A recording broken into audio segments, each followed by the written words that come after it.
Good morning! Well, it's morning for us. And welcome to Storytime with Jocelyn. This week, we're going to be highlighting Princess Aurora. So we're going to be reading what story? Sleeping Beauty!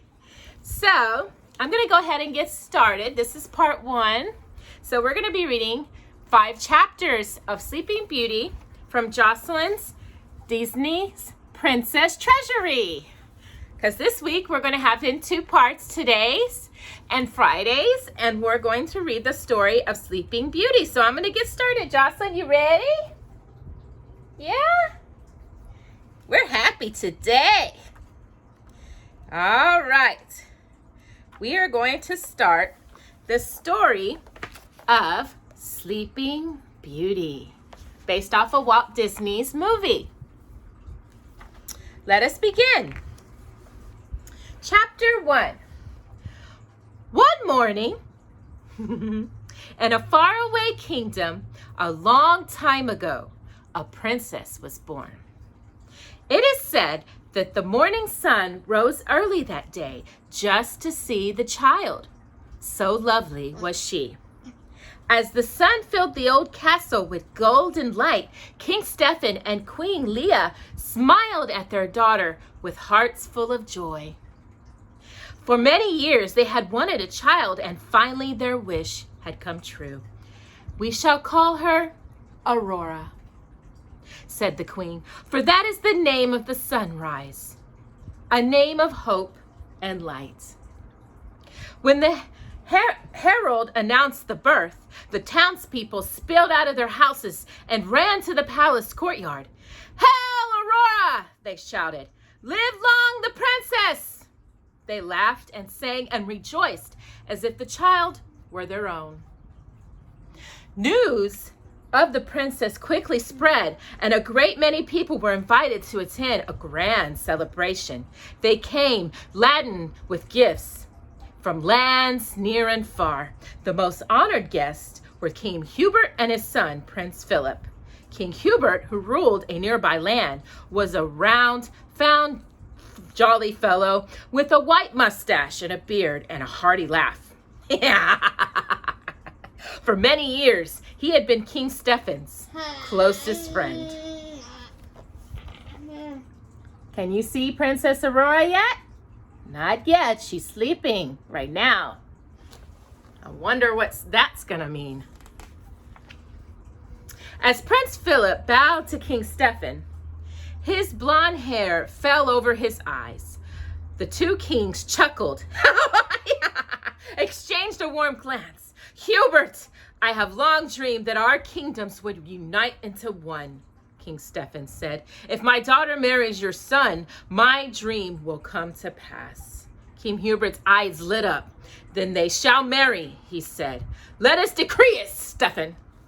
The 2 kings immediately told the herald to announce a royal proclamation of marriage. The herald quickly claimed the tower next to the courtyard and stepped to the window. The townspeople below grew silent. "Hear ye, hear ye!" the herald shouted. "Their Majesties King Stephen and King Hubert hereby announce the betrothal of Princess Aurora to Prince Philip." A thunderous roar of happiness echoed through the throne room. Woo! Woo! Woo!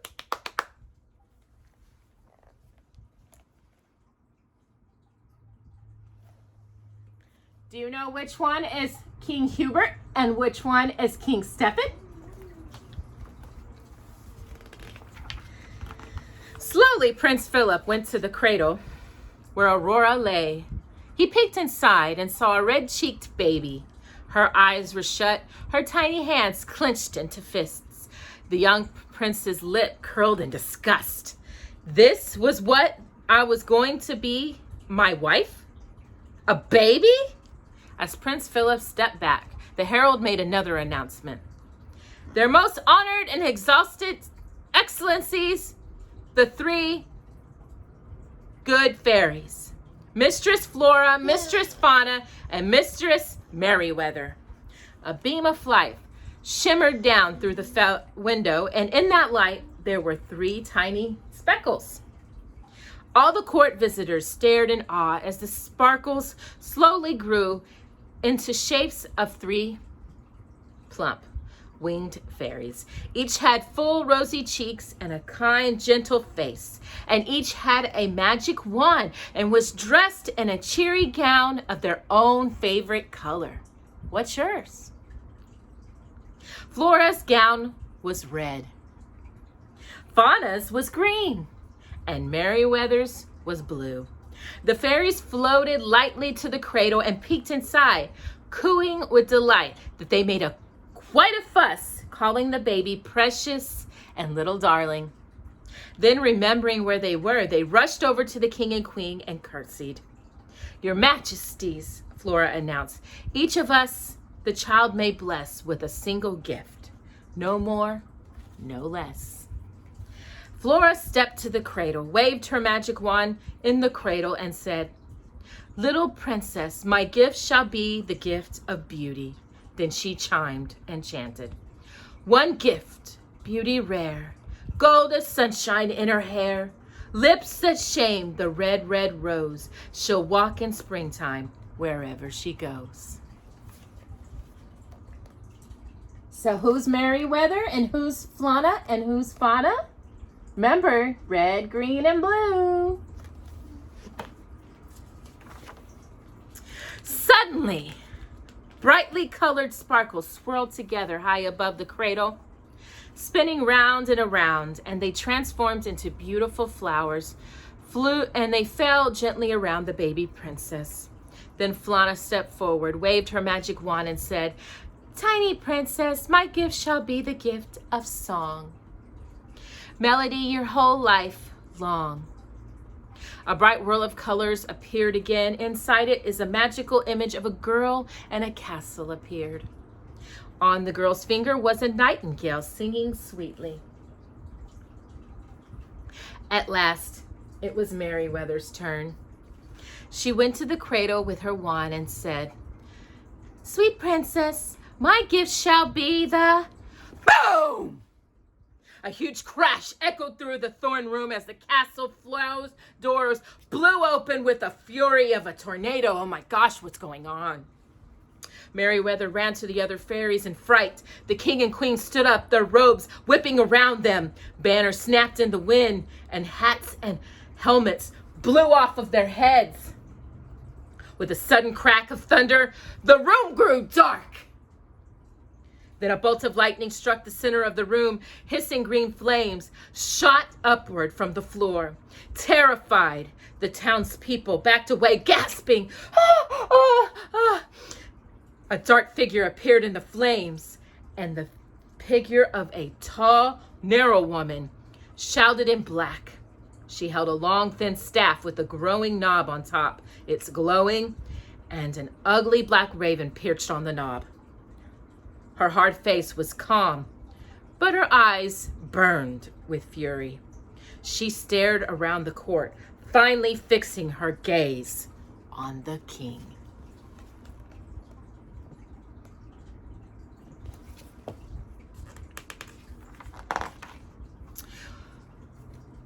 Why, it's magnificent! Not magnificent. I always say that. It's maleficent. It's maleficent, Flana whispered to the other fairies. Why does she want here? Merryweather whispered back. Shh, Flora warned. Maleficent's voice was smooth and low, but it was filled with coldness. Well, quite a glittering assemblage, King Stephen, she said, looking around. Royalty, nobility, the gentry, and... She stopped a moment when she saw the 3 fairies. Her lips slowly curled into a sinister smile. Oh, how quaint! You've even invited the rubble. Merryweather's face scrunched with anger. Ugh! She cried, lunging forward. Quickly, Flora grabbed Merryweather's gown and pulled her back. I really felt quite distressed at not receiving an invitation, Maleficent continued. You weren't wanted, Merryweather blurted. Not one, Maleficent began with a look of surprise, but she cut herself off. She began to put her raven gently as if she was petting it and she hadn't had a care in the world. Oh dear, I had hoped it was due to some oversight. Well, in that event, I best be on my way. With that, she turned to leave, and the raven hopped off her staff and sat on her shoulder. And Queen Leah spoke up. And you're not offended, your elegancy? Why, no, your majesty, Maleficent said, turning around. And to show you I bear no ill will, I too shall bestow a gift upon the child. The three fairies quickly crowded around the cradle, trying to protect the baby. They didn't believe for a minute that the evil witch was telling the truth. Maleficent's face grew dark with hate. She brought her staff to the ground with a crash. Listen well, all of you, she bellowed. The princess shall indeed grow in grace and beauty, beloved by all who know her. But before the sun sets on her 16th birthday, she shall prick her finger on the spindle of a spinning wheel and die. As she spoke, the small knob on top of her staff pulsed with light. It grew into a crystal ball, aglow with the image of a spinning wheel. Its sharp spindle glistening, bats flew around it, squealing and shrieking.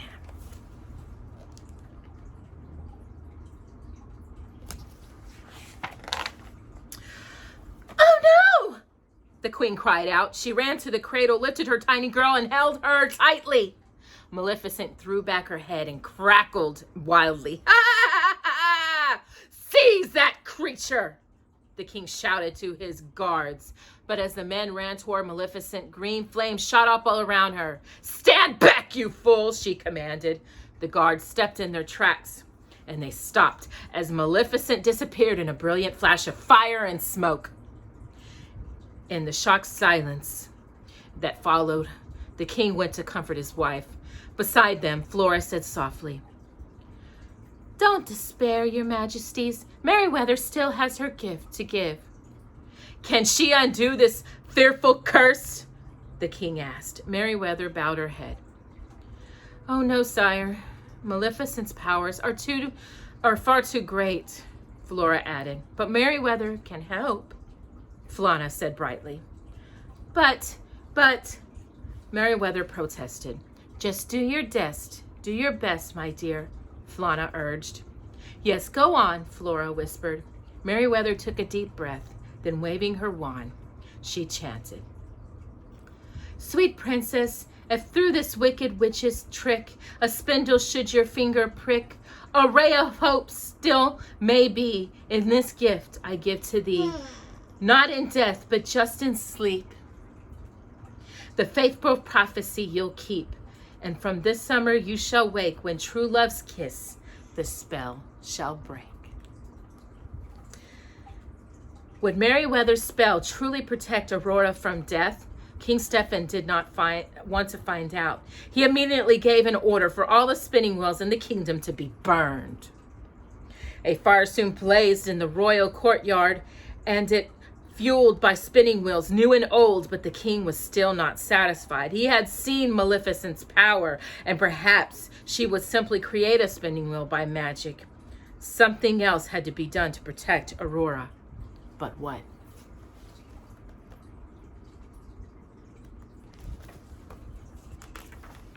Chapter 2. 3 fairies pondered this question for hours. They talked and they talked and they talked some more. And after every last person had left the throne room, they were still talking. Finally, Flora heaved a great sigh and said, Ooh, siddly, fiddly, daddle. Fauna sat down and waved her wand. Instantly, a teapot appeared. Flora and Merryweather flopped down next to her, and half-heartedly they waved their wands, and pop! 3 teacups were floating in the air. Well, Merryweather said between her sips, a bonfire won't start Maleficent. It won't stop her. Perhaps we can reason with her, Flana said. She can't be all bad. Flora rolled her eyes. Oh, yes, she can. Ooh, Merryweather said with frustration. I'd like to turn her into a fat old hot toad. Now, dear, that isn't a very nice thing to say, Flana said. Besides, our magic can only do good to bring joy and happiness. Merryweather made a cookie appear and bit into it. Well, turning into a hot toad would make me happy, she grumbled. But there must be some way, Flora said. Suddenly, her face lit up. There is! What is it, Flora? Fauna asked.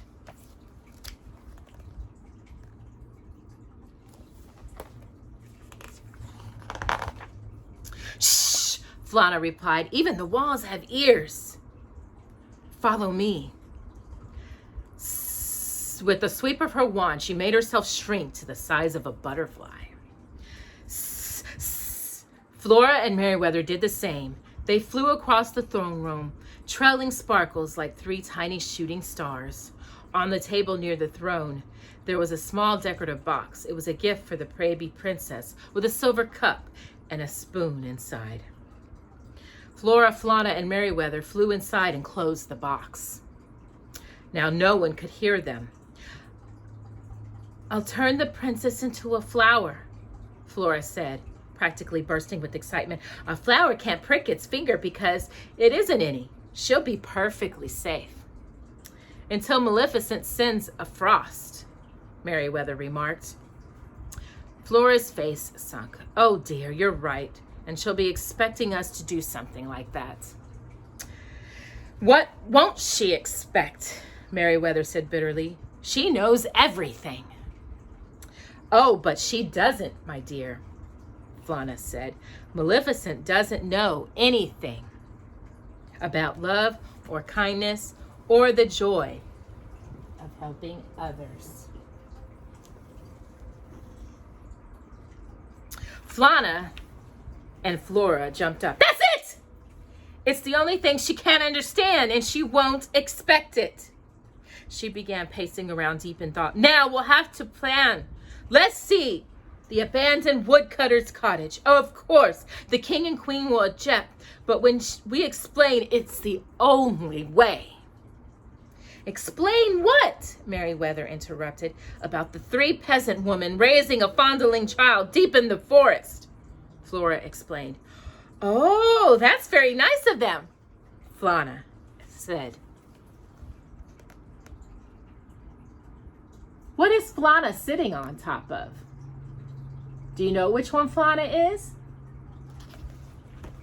The spoon. You remember her favorite color was green. Merryweather looked puzzled. Who are they? In answer, Flana simply waved her wand and said, turn around. Flana and Merryweather slowly turned. Behind them was the baby's cup, shining as a mirror. It reflected back 3 women in old, plain-looking peasant dresses. Merryweather screamed, ah! Why, it's us, Flana said. You mean we take care of the baby? Merryweather asked. Why not? Flora answered. Oh, I'd like that, Flana explained. Merryweather quickly decided her green dress was the wrong color. She waved her wand and changed the color to her favorite. What's Merryweather's favorite color? Blue. Well, yes, she said, but we'll have to feed her and wash her and dress her and rock her to sleep, Flana added. Oh, I'd love it. Do you really think we can? Merryweather asked. If humans can do it, so can we, Flora replied. And we'll have our magic to help us, Merryweather said. Flora's eyes widened. No magic. I'll take these wands right now. Better get rid of those wings too. Flora pointed her wand at the other fairies, making their wings disappear, and then she took Flana's wand and reached for Merryweather's. Merryweather hid her wand behind her back.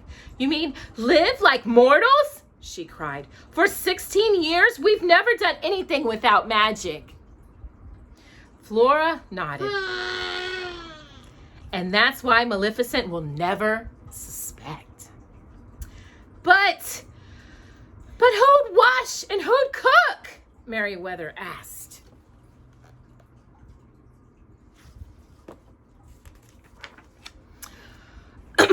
Oh, we'll all pitch in, Flora answered. She held out her hand. Let's have the wand, dear. With a sign of frustration, Merryweather gave it to her. Flora took all 3 wands in one hand. Come along now. We must tell their majesties at once. Using Flora's magic, the fairies flew out of the box and grew back to their normal size. As they walked to the nursery, they chattered excitingly about how they would raise the princess. But deep inside, none of them wanted to have to tell the king and queen. The plan was a good one, but it would simply break their majesties' hearts. The fairies bravely explained their plan to the king and the queen that afternoon. Then they left them alone to think. Later that night, the fairies entered the royal nursery, dressed in their simple peasant garb, and they humbly approached the king and the queen. Your majesties, Flora said, have you considered our plans? Queen Leah held out the sleeping baby princess, wrapped in thick, plain blankets. Take good care of her, she said, her voice quivering, and go quickly before I change my mind. Flana gently took the baby and said, we will see you at sunset on the princess's 16th birthday. Until then, she will be in good hands. The 3 fairies walked down the winding stairs of the castle tower, and they would have to travel everywhere on foot now. The magic wands were hidden in Flora's dress, not to be touched for 16 years, Jocelyn. The fairies hurried through the castle gate and into the countryside. Maleficent had spies everywhere, so they had to travel quickly and quietly. Above them, the king and queen watched from a parapet, which is a balcony. But the fairies made sure not to look back. And it was a good thing, too, because the grief on their majesties' faces would have been enough to melt a heart of stone. They're making a great sacrifice to save their daughter. What great parents. All right, Jocelyn. Chapter 3. The years passed. Through bleakest winter and hottest summers, the fairies cared for the princess. Their humble cottage was nestled in the gigantic roost of an ancient oak tree deep in the woods. It was there that they dressed her, taught her, nursed her in sickness, and loved her as if they were her own daughter. Aurora became more and more beautiful every day. Her hair shone like gold, and her eyes shimmered like sparkling diamonds, touching with the lightest blue of the sky. But it was because of the deep red lips that the fairies named her Briar Rose. Aurora knew herself only by that name, Briar Rose. Her true identity, to her, remained a secret. For the King Stephen and Queen Leah, the time passed unbearably slowly. The entire kingdom fell into gloom over the missing princess. For 16 years they watched as thunder boomed and lightning flashed all around Maleficent's decaying castle in the Forbidden Mountains. Everyone knew that this was no ordinary thunder and lightning, but the fury, she was mad of Maleficent. Frustrated by the mysterious disappearance of Aurora, Maleficent made every snarl of her anger eloquent in the dark and gloomy sky. But King Stephen's people knew that if the thunder and the lightning were to stop, then Maleficent's evil spell against the princess had come true.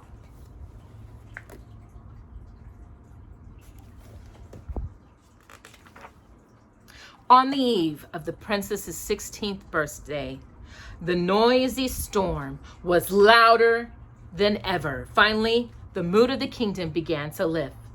Soon the princess's birthday would pass and she would be home, safe. Soon the princess's 16th birthday would pass. It was all Maleficent could think about too, and it made her blood boil. Her raven sat on her shoulders as she paced the crumbling floor of her throne room. She scowled angrily at the group of her warriors, all of them hideous, snot-faced monsters with sharp teeth and small brains, Jocelyn. "It's incredible!" "Ugh," she hissed. 16 years and not a trace of her. "Are you sure you searched everywhere?"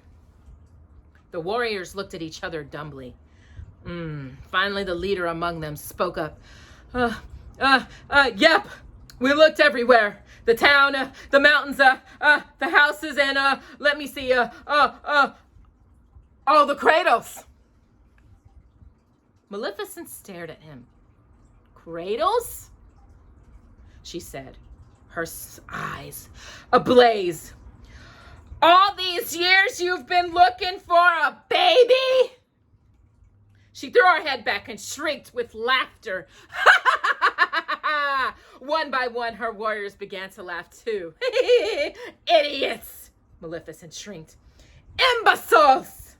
The warriors fell silent. Maleficent thrust her arm forward. With a deafening zap, lightning bolts shot out from the tip of her staff, Jocelyn. "Ooh! Ouch! Ooh! Yelling with pain, the creatures jumped away from the lightning and they flew over each other, trying to rush out the door. Maleficent stormed over to her throne. Its cold stone seat was damp and cracked, its arms quivering forward into sharp claws. "They're a disgrace to the forces of evil," she said to her raven. "You are my last chance." She lifted the raven in her hand and brought it to an open window. "Circle far and wide," she commanded. "Search for a maid of 16 with the hair of sunshine gold and lips red as the rose. Go, and do not fail me." With that, she released her beloved black feathered pet. There wasn't much time. The girl's 16th birthday was the following day. But as Maleficent watched the raven fly into the thick clouds, she felt an evil glimmer of hope.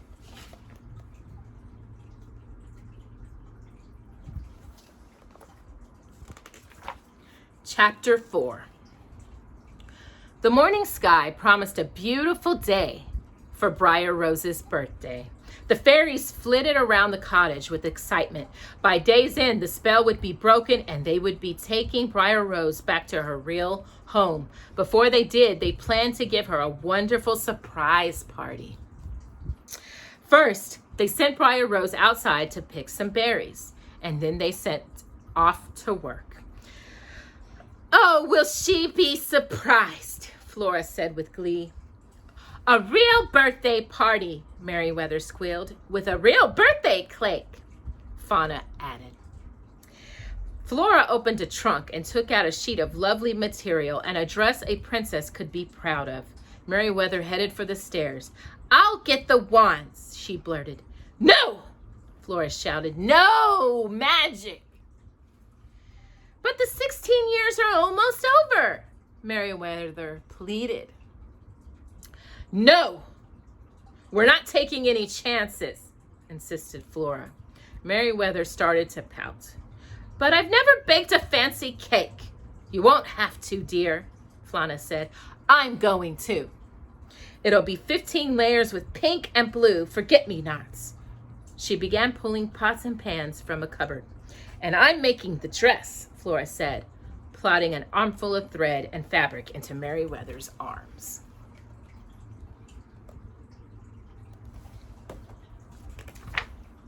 "But you can't sew, and Flana has never baked," Merryweather insisted. "Oh, all of you do is follow the book," Flana replied. Flora pulled up a stove next to Merryweather. "Up here, my dear, you can be the dummy." Merryweather climbed up. "Well, I still say we should use magic." Flora threw a huge piece of fabric over her head. "It's pink!" Merryweather called from under the material. "I wanted blue." "Now, dear, we decided pink was Briar Rose's favorite color," Flora said. "You decided?" Merryweather protested. "Hold still," Flora said, and she began cutting through holes in the fabric. At the kitchen table, Flana was stirring a big glop of lumpy batter. She read aloud from the cookbook. 2 eggs? Fold in gently. Fold? With a puzzled sigh, she took 2 eggs and folded the batter over them, shells and all. Then she read on. Yeast, 1 tablespoon. Tablespoon? Actually, it says yeast, 1 tisp. But what's a tisp? Flora snipped a ragged hole at the top of the fabric, and Meriwether's head popped through. That means 1 teaspoon. I was wrong. I said tablespoon. Meriwether said. Oh, Flana replied with a giggle. Of course. Flora signed as she marked off Briar Rose's height on the fabric. Gracious, how is that child has grown? Meriwether nodded sadly. It seems only yesterday that we brought her here. Fauna sighed fondly. Just a tiny baby. After today, she'll be a princess, Meriwether sniffed, and we won't have any Briar Rose. Flana's happy expression melted. Oh, Flora, she cried. Flana fought back tears. Now. We all knew this day had to come. But why did it have to come so soon, Jocelyn? Why? Flana asked tearfully. I know. Now all 3 of them were on the verge of weeping. Finally, Flora cleared her throat and said, oh, good gracious, we're acting like ninnies. Come on, she'll be back before we get started. Quietly, the 3 fairies went on to work. Meriwether really wanted that dress to be blue. Not far away, Briar Rose stepped lightly through the woods, an empty wicker basket on her arm, bouncing around with each step. The sunlight gently warmed her face, and the smell of the spring blossoms was tart and sweet. Through the trees came the happy twittering and piping of birds. Spinning around, Briar Rose began to sing along in a high, clear voice. Ah! In every barrel and every barrel log, the animals of the forest listened. So lovely was Briar Rose's voice that even the birds stopped to hear her. Oh my. Before long, she had her own private audience. A squirrel, a bluebird, a cardinal, 2 rabbits, and even an old owl, Jocelyn. Clear across the forest, someone else was enchanted by her voice too. Someone kind and handsome, a young man dressed in the finest silk clothing. As he dashed along on his great white horse, Briar Rose's song reached his ears. Whoa, Samson, he called to his horse. Do you hear that? How beautiful. What is it? Let's find out. But Samson had a mind of his own. He wouldn't budge. Aw, come on, the young man said with a smile. For an extra bucket of oats and a few carrots? Samson took off like a shot. The young man whooped for joy as Samson leaped high over one leg, then another, and then bonk! Samson stopped short. Above him was a large tree branch, and there was no one in the saddle anymore. He turned around to look for his master. The young man was sitting in a pond, looking like an overgrown frog. Samson hung his head in embarrassment. With a shake of his soggy head, the young man said simply, "No carrots."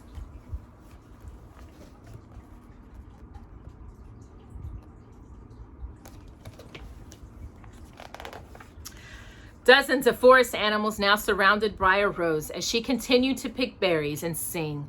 Pairs of birds were singing sweetly to each other, but as Briar Rose watched them, she grew sad. She wished she had someone special to sing to. She sat down by a pond and dipped her feet in.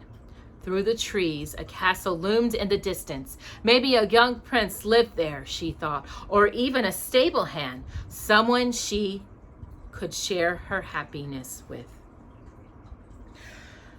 Oh dear, she said with a sigh.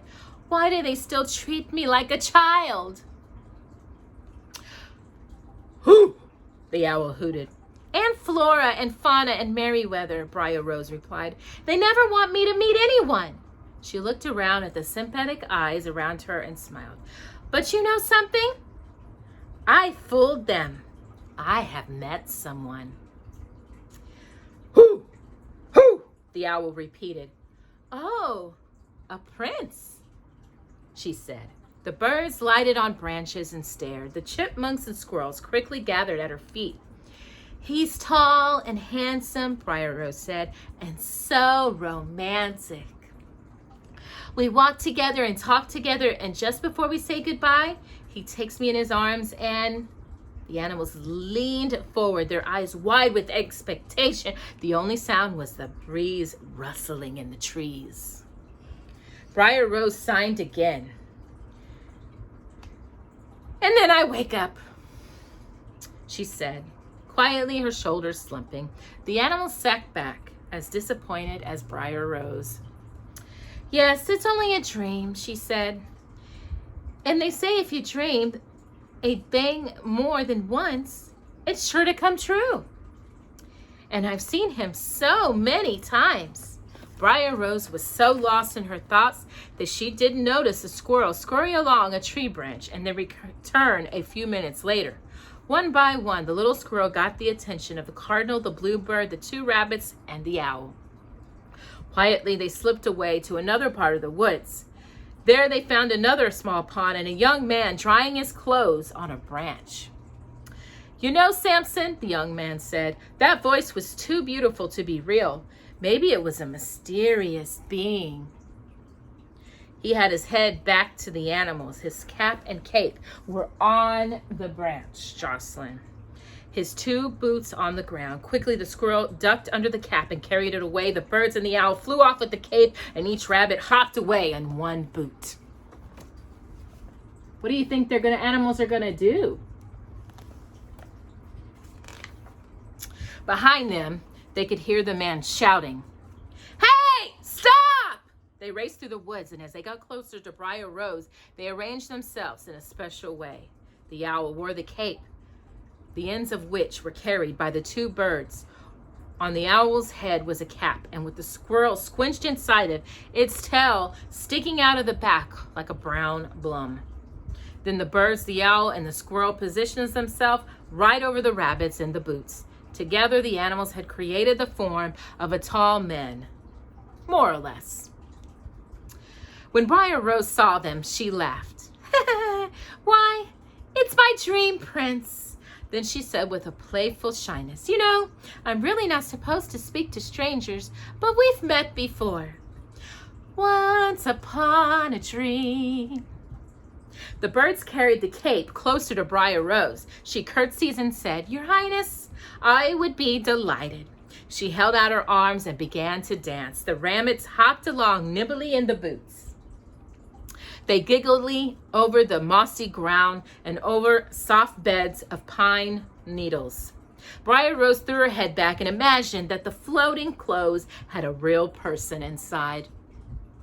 A real handsome prince who would never, ever take her or hurt her and would take her to live in a glorious castle just like in her dream. For a few moments, she closed her eyes, and when she opened them, she was looking at the face of her dream prince. Yes, he had that loving smile that warmed her from head to toe. Even the strong, gentle grip of his hands was the same. Suddenly, she froze. The grip was warm and firm, and the face was real. He was real. He was dressed like a prince, but with no cap, cape, or boots.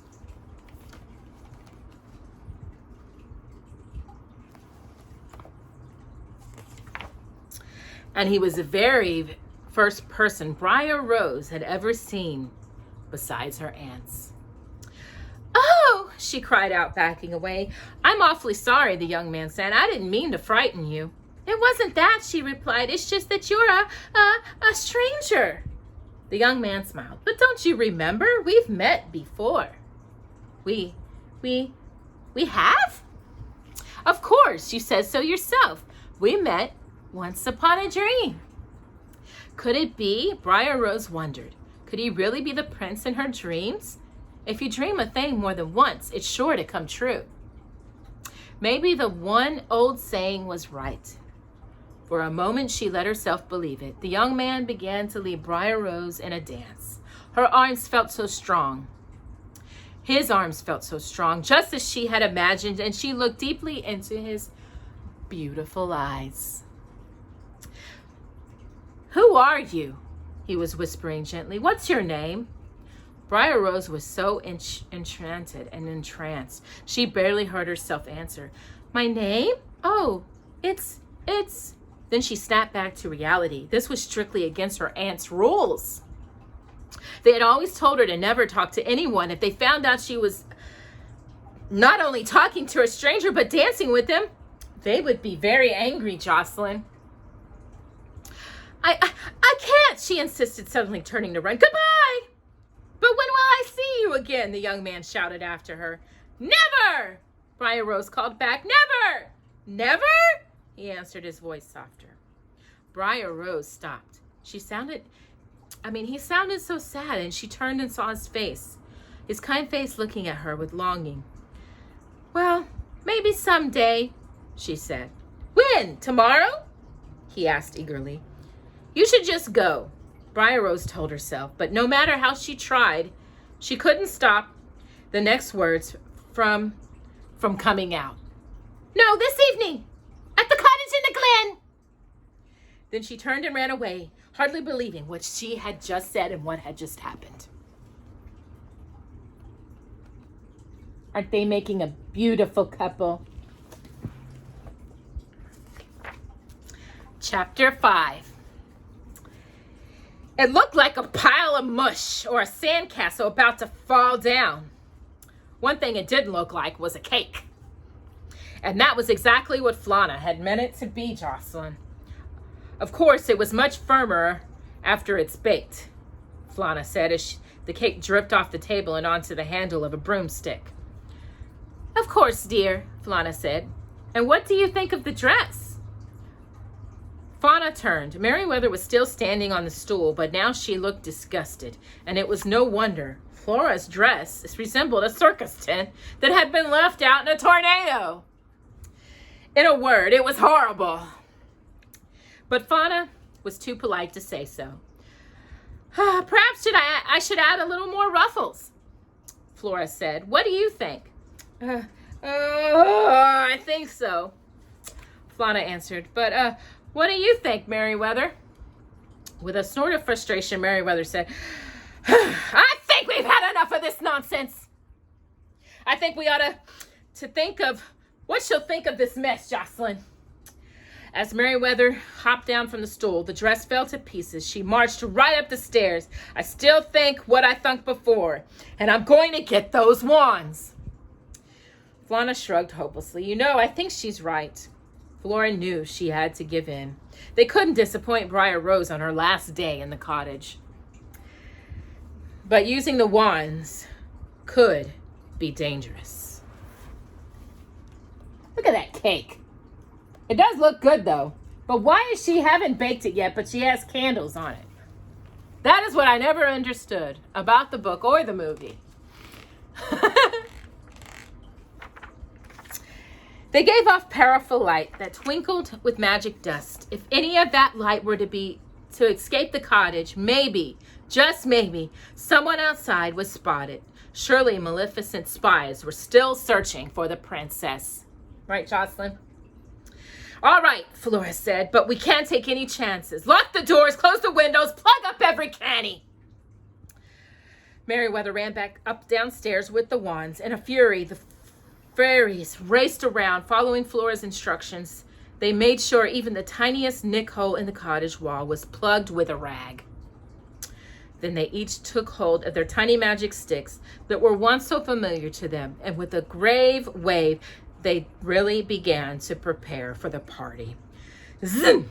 Merryweather made the bucket, mop, and broom burst to life. They busted out, cleaning the cottage. Zoom! Fauna created a magnificent cake out of the ingredients on the table. And Flora made the material come together in a form of a stunning pink gown. Meriwether took one look at the gown and cried out, "Oh no, not pink! Make it blue!" With a wave of her wand, the gown's color instantly changed to blue. "Meriwether!" Flora scowled. "Make it pink! Zuh!" She waved her wand and changed it back to pink. Zuh! Meriwether made it blue again. Zuh! Flora made it pink. Zing! Blue! Zing! Pink! Blue and pink magic dust shot through the cottage, bouncing off walls and mirrors. Now it looks like there's going to be a good-looking party, huh? Look at that cake and look at that beautiful dress. Would you want your dress pink or blue?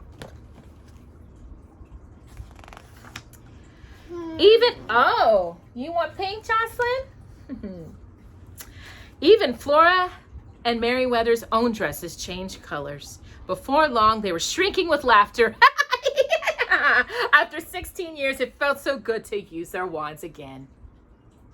Had Flora and Meriwether been a little less exhilarated and a little more careful, they would have seen the magic dust shooting into the one place they had not thought to seal up: the chimney. They would have seen the dust fly straight up in the view and into the sky like pink and blue fireworks. Someone else did notice, though: Maleficent's pet raven. Circling high above the forest with great interest, he flew towards the cottage to investigate. As he landed silently on the chimney, the fireworks disappeared, and inside the cottage, the fairies stopped what they were doing. "Shh!" Flana said. "Listen." They could hear the sound of Briar Rose's sweet singing in the distance. With her view of the sky blocked by the forest's thick trees, she had not seen the magic dust. "Rose is back!" Flora explained. "Enough of this foolishness!" The fairies sprang into action.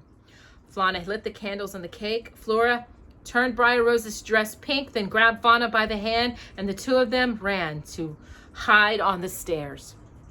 Meriwether waved her wand to make the dishes clean themselves and jump into the cupboard, and they scurried toward the stairs. She turned the dress blue. "And Flora!" came Briar Rose's voice from outside.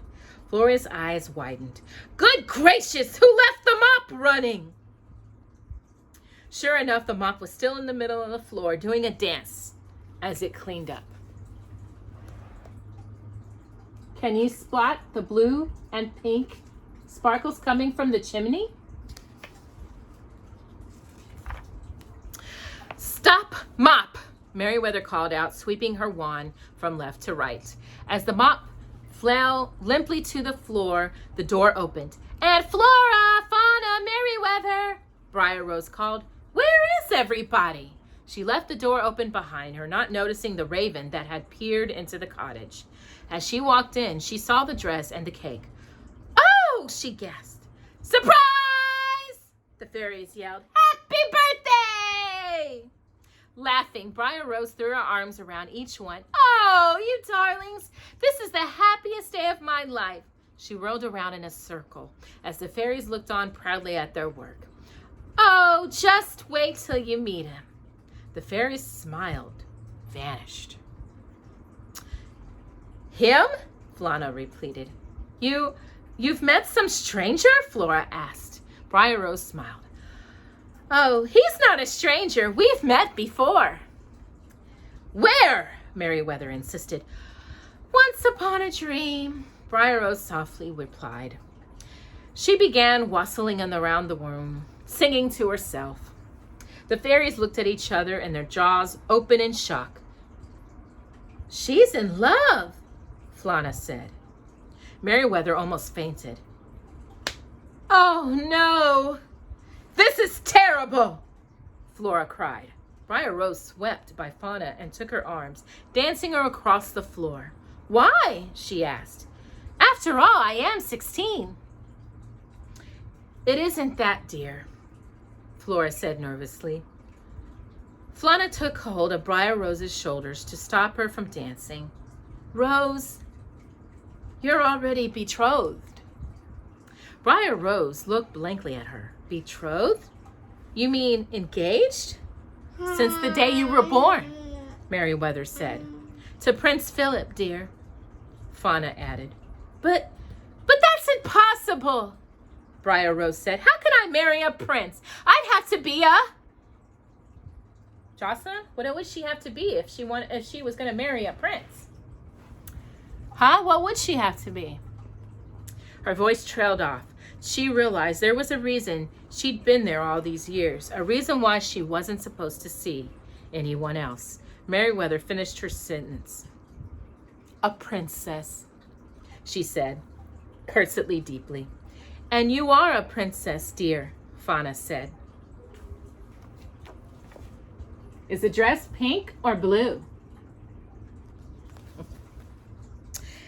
Clearly, Flora told the secret they've been keeping all these years. Your name is Princess Aurora. Tonight, we're taking you back to your parents, King Stephen and Queen Leah. But, I can't, Briar Rose sprunted. He's coming here tonight. I promised to meet him. I'm sorry, child, Flora said softly, reaching out toward her. But you must never see that young man again.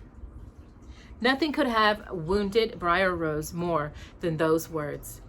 Oh, no, she said. No, I can't believe it. Meriwether turned away. She couldn't bear to see Briar Rose hurting so much, and Fauna and Flora both went to comfort her. But Briar Rose put her hands to her face and ran upstairs. No, no!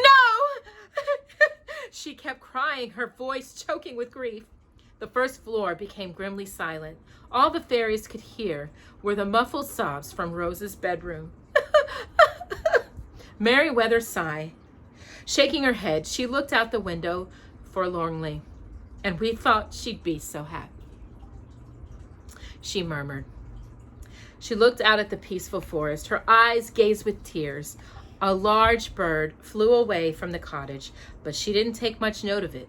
It never occurred to her that it was Maleficent's raven, heading back to the Forbidden Mountains, full of news. Well, that's the end of the 5 chapters.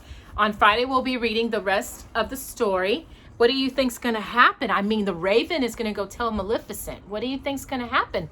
I mean, there's no spinning wheels left, and the princess is really sad because she really wants to get involved with that young man. But what she doesn't know is who is that young man.